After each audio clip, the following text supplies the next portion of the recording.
D'ailleurs, les dirigeants l'ont rappelé tout au long de la semaine. Vous allez découvrir l'arrivée du président tout à l'heure, Michel Pastor, avec Marc Keller. Monsieur Pastor, qui arrive là dans les coulisses de Louis II, est venu à la Turbie cette semaine et il a parlé à ses joueurs. Il dit j'ai enlevé l'entraîneur, j'ai tout fait, mais maintenant c'est à vous les joueurs de vous débrouiller. C'est vous qui devez à tout prix taper le fond et remonter. Philippe, il y avait en plus une difficulté supplémentaire ce soir pour les Monégasques. C'était le derby ce soir face à Nice. Il n'y a que 20 km qui séparent les deux villes. On imagine que les supporters niçois ont dû faire le déplacement pour essayer d'envahir au maximum le stade Louis II. Oui, vous imaginez bien, ils étaient 8000. Alors on est venu en train, bien sûr, en bus, en voiture, mais aussi en scooter. Voilà, les 1000 scooters niçois qui arrivent. Il était 17h30, on a ouvert les portes très tôt, on a fouillé tout le monde. Tout s'est très très bien passé, mais c'est un moment très impressionnant. Et le stade Louis II ce soir était pratiquement comble. Voilà pour quelques éléments d'avant-match.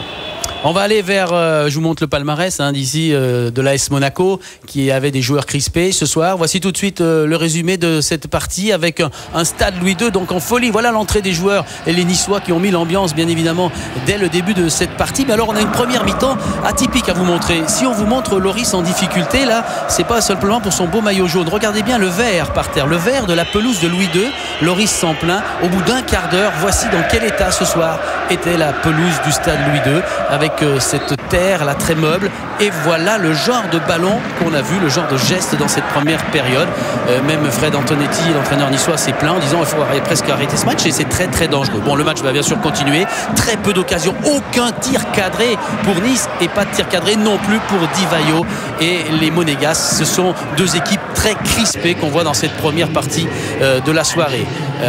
Laurent Badit du côté, pendant que les jardiniers refont la pelouse, et bien du côté de la mi-temps, Laurent Badit demande à Ménez de s'échauffer, de rentrer immédiatement, et vous allez trouver des Monégasques beaucoup plus entreprenants. La preuve avec Jérémy Ménez qui s'échappe. On vient de recommencer dans cette partie et il n'arrive pas à tromper Hugo Loris, mais c'était vraiment très bien joué de la part de Jérémy Ménez, qui montre l'exemple à des Monégasques maintenant qui vont essayer de contrecarrer le jeu des Niçois. Mais les Niçois jouent sans complexe. Ils étaient à 0-0 à la mi-temps, ils viennent frapper avec Echouafni. Vous allez voir la rage d'Echouafni, le capitaine ce soir, qui demande à ses coéquipiers de continuer d'attaquer. Et les voici, les Niçois, encore avec un excellent David Bellion, blessé à la tête mais qui garde tous ses esprits.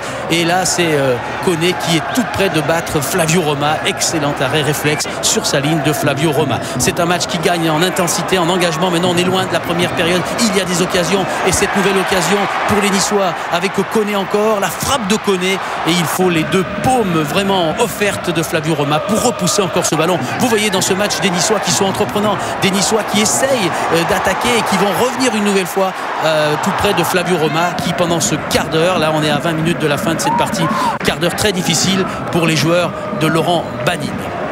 Les 10 dernières minutes maintenant, on va rentrer dans les minutes importantes de ce match. Je vous rappelle les points. Très cher Hugo Loris, lui aussi s'est trompé pour une fois, et heureusement c'est Yaya qui vient récupérer ce ballon qui filait dans le but pratiquement vide du côté de l'OGC Nice. Les 5 dernières minutes avec un nouveau rush maintenant, il est fabuleux, c'est Fanny qui est parti. Givel vient reprendre ce ballon, mais en même temps il déséquilibre le Niçois. Monsieur Chaperon montre le point de pénalty. C'est un moment très dense, vous imaginez, c'est Ederson qui avait marqué un pénalty en fin de partie la semaine dernière contre Marseille pour la victoire de Nice. Exploit de Flavio Roma, extraordinaire Roma qui jaillit de sa ligne. Regardez la joie de Bernardi qui saute au cou de Roma, de coup frais également. C'est un moment très important, on était pratiquement dans les derniers instants de ce match, et Ederson voit ce ballon de but repoussé par Flavio Roma. L'occasion, il y a du chaos dans l'air. Meriem avec cette tête de Bolivar qui passe au-dessus de la barre transversale, et Hugo Loris et les Niçois vont en rester là. L'embrassade bien sûr entre Laurent Badit et Roma, 0-0 statu quo, et on évite bien sûr la crise du côté de Monaco, mais vous avez vu que c'était très chaud.